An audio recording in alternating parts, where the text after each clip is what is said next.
दरअसल 3 मार्च को सौरभ की हत्या हुई। आपको याद होगा जो खबर आई 3 से 4 मार्च की रात की। और 4 मार्च को मुस्कान और साहिल शिमला रवाना हो गए, घूमने चले गए जैसे कुछ हुआ ही नहीं है। मुस्कान सौरभ का मोबाइल भी साथ ले गई क्योंकि वो चाहती थी कि अगर कोई भी उसका करीबी संपर्क करे तो वो उसे मैनिपुलेट कर पाए या कोई कहानी बता पाए या ये कह पाए कि सौरभ अभी इधर है, सौरभ अभी उधर है, और खुद बात करती रहे। किसी को ये पता ना चले कि सौरभ गायब हो गया है, सौरभ का कत्ल हो गया है। शिमला, मनाली और कसौल में ये 13 दिन तक रहे हैं। सोचिए, अपने पति को इस तरह से मारने के बाद 13 दिन तक एंजॉय करती रही, घूमती रही। सौरभ के फोन से मुस्कान मैसेज करती थी, जवाब देती थी उन लोगों को जो कांटेक्ट करते थे, और इस दौरान दोनों के पैसे जब खत्म होने लगे, कहानी में ट्विस्ट वहीं से आया। क्योंकि मुस्कान ने यह सोचा नहीं था शायद कि पैसे खत्म हो जाएंगे। मुस्कान ने अपनी मां से पैसों की मांग की और यहीं से जो पूरी प्लानिंग थी वो डिरेल हो गई। 17 मार्च को मुस्कान साहिल मेरठ लौटे और 18 मार्च को हत्या का खुलासा हो गया। पूरी कहानी खुल गई। लेकिन जिस तरह से 13 दिन तक वो घूमती रही, अजब सिंह जो कैब ड्राइवर था 13 दिन तक उनके साथ रहा, कैसी बॉडी लैंग्वेज थी, क्या समझ में आ रहा था कि वो इतनी बड़ी घटना को अंजाम देकर निकली है, क्या कह रही थी साहिल और उसके बीच, मुस्कान के बीच क्या बातचीत हो रही थी, सब कुछ हमने अजब सिंह से जानने की कोशिश की है। सुनिए क्या बता रहे हैं जो ड्राइवर उनके साथ थे पूरे समय। को वो लोग निकले थे यहाँ से हिमाचल के लिए, हिमाचल के लिए निकले, शिमला के लिए शाम के टाइम 7, सवा 7 बजे। हाँ। पहले वो आया था जिसने चुट्टा बांध रखा था, मुझे नाम ध्यान नहीं था उसका, मुझे तभी ध्यान का पता लगा साहिल। हाँ। तो वो आके बैठा, मैं उन्होंने पूछा अजब सिंह नाम आपका, मैं कहाँ, तो जो 2 हफ्ते का टूर है, मैं कहाँ जी, मगर तो मैडम आ रही है, हम ही जाएंगे, मगर ठीक है। तो मैंने पूछी मैडम कहाँ जाना है, मुझे शिमला जाना है, शिमला की लोकेशन लगा लो। जब आपको खबर लगी होगी कि इस महिला ने अपने उस प्रेमी के साथ, साहिल के साथ मिलकर अपने ही पति की हत्या की है, वो भी इस निर्मम तरीके से, क्या आपके जहन में आया था? जय जी, मुझे तो 19 तारीख को पता लगा शाम के टाइम, मेरे तो पैरों से जमीन खिसक गई। हाँ। मैं तो 2-3 दिन से रोटी भी नहीं खाई, खारा पेट भर के, ना नींद आ रही ढंग से। अच्छा। मैं ऐसे आदमी को लेकर गया जो खूनिया। सबसे पहले का स्टॉपेज कहाँ था? पहला स्टॉपेज था इनका शिमला का। हाँ। शिमला रुके वहाँ 2 रात रुके, तीसरे दिन वे चल दिए थे वहाँ से। शिमला से निकले मलानी जहाँ बर्फ पड़ रही थी। शिमला 1 दिन रुके थे, 16 तारीख को निकले थे, होटल खाली करके। जगह का नाम था कसौल। हाँ। कसौल में होटल है, वहाँ से निकले। हाँ। वहाँ से निकलने के बाद 16 तारीख को 10-11 बजे निकले। उनको मैंने छोड़ा 1.5-2 किलोमीटर।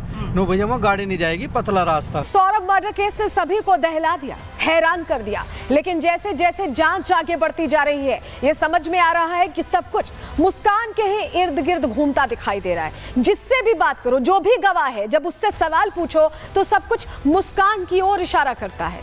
अब ऐसे में लग रहा है कि मुस्कान ही मुख्य साजिश करता है और उसने सब कुछ अपनी प्लानिंग के तहत किया। अभी भी जो जादू टोने का एंगल आ रहा है, या जैसे भी मुस्कान एक जवाब दे रही है पुलिस को, सब कुछ सोच समझ कर रही है, क्योंकि उसने बचने का प्लान तैयार किया हुआ है। क्या है ये शातिर प्लान, बताने जा रहे हैं आपको, लेकिन शुरुआत तस्वीरों के साथ कर रहे हैं, क्योंकि तस्वीर हर कुछ बताने के लिए यहाँ जरूरी है। तस्वीर पूरी कहानी आपको समझा देगी। ये तस्वीर देखिए, ये उस घर की तस्वीर है जहां साहिल रहता था, उसका ये कमरा है।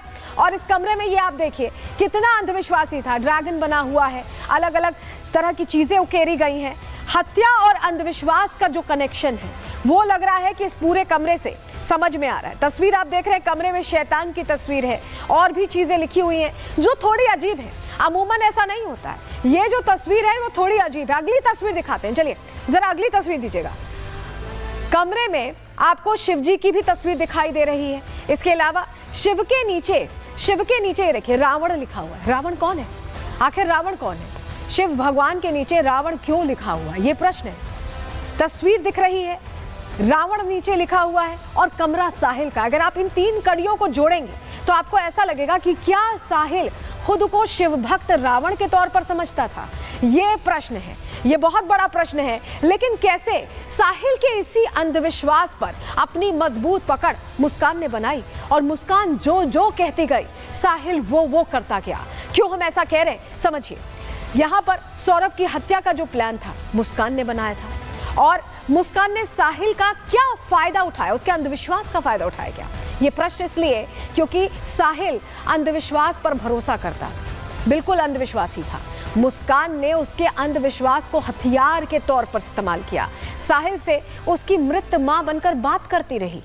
कैसे बात करती थी? फर्जी स्नैपचैट अकाउंट उसने बनाया और उससे मैसेज किया करती थी, उससे संदेश दिया करती थी, जो वो चाहती थी वो साहिल से करवाती थी, उसकी मृत मां बनकर।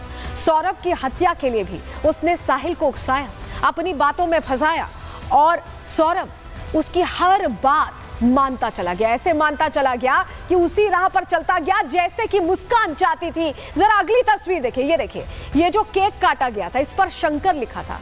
ये वही साहिल है जो मुस्कान के साथ रहता था। साहिल कौन था आखिर? उसके घर में जो शिव भक्त रावण का नाम लिखा हुआ था, साहिल रावण था, साहिल था या साहिल शंकर था और मुस्कान उसकी पार्वती होने का ढोंग रचा रही थी?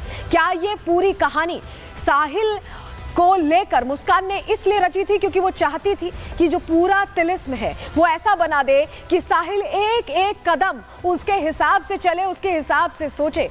लेकिन क्या कर रही थी मुस्कान? तैयारी किस बात की थी? चलिए जरा आपको समझाते हैं, जानकारी आपके सामने रखते हैं। दरअसल मर्डर की प्लानिंग बहुत सोच समझ कर की थी यहाँ मुस्कान ने। मुस्कान सौरभ से छुटकारा चाहती थी और इसमें उसे लग रहा था कि मदद करेगा साहिल। सौरभ को मारने के लिए साहिल के करीब आई, उसको अपने जाल में फंसाया, साहिल के अंधविश्वास का पूरा फायदा उठाया। एक शार्प क्रिमिनल, माइंडेड क्रिमिनल के तौर पर यह काम कर रही थी मुस्कान। ऐसा नहीं लग रहा है कि अमूमन कोई घरेलू महिला थी, ये एक क्रिमिनल माइंडेड लड़की थी जो समझ में आ रहा है कि सब कुछ सोच समझ के कर रही थी। साहिल के अंधविश्वास को वो बढ़ावा देती गई अपनी अपनी ऐसी चीजों से। और मुस्कान साहिल को शंकर इसीलिए बुलाती थी, खुद को पार्वती बताती थी उसकी। आप सोचिए, उसकी वेशभूषा भी अगर आप साहिल की देखेंगे तो जटाएं बनाई हुई है, यहाँ तस्वीर आप देख रहे हैं, तो किस तरह से पूरा जो एक तरह से पहनावा था वो भी वैसा ही था। और साहिल के साथ नशा भी करती थी मुस्कान। नशे के जाल में, अंधविश्वास के जाल में उसे और जड़ें उसकी गहरी कर रही थी।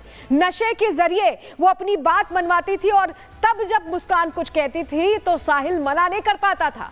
हत्या के बाद शिमला जाने का प्लान भी मुस्कान ने ही बनाया था।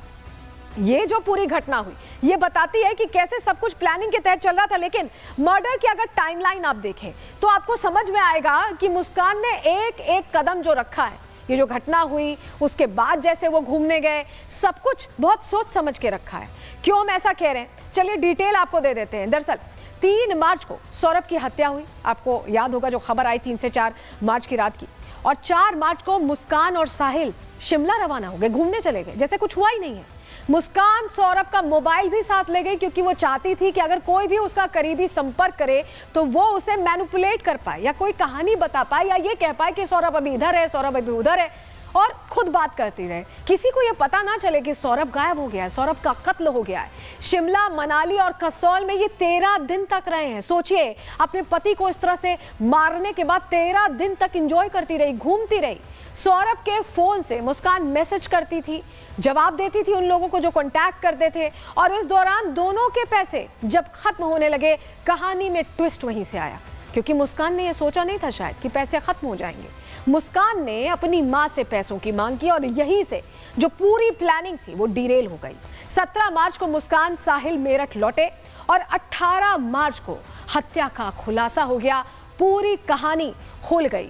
लेकिन जिस तरह से 13 दिन तक वो घूमती रही, अजब सिंह जो कैब ड्राइवर था 13 दिन तक उनके साथ रहा, कैसी बॉडी लैंग्वेज थी, क्या समझ में आ रहा था कि वो इतनी बड़ी घटना को अंजाम देकर निकली है, क्या कह रही थी साहिल और उसके बीच, मुस्कान के बीच क्या बातचीत हो रही थी, सब कुछ हमने अजब सिंह से जानने की कोशिश की है। सुनिए क्या बता रहे हैं जो ड्राइवर उनके साथ थे पूरे समय।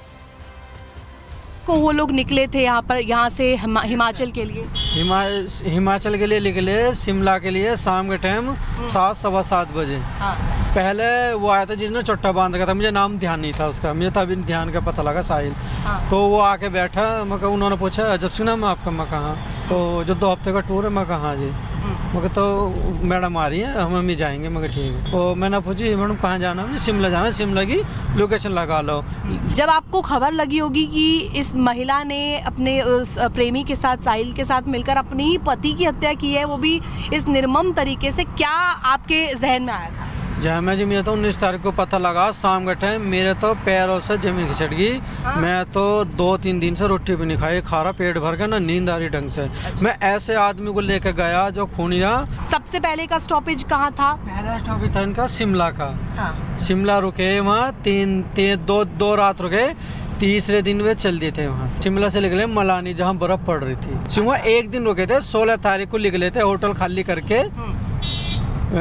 जगह का नाम था कसोल। कसोल में होटल है, वहाँ से निकले। वहाँ से निकलने के बाद 16 तारीख को 10-11 बजे निकले। उनको मैंने छोड़ा 1.5-2 किलोमीटर। नो भैया वहाँ गाड़ी नहीं जाएगी, पतला रास्ता।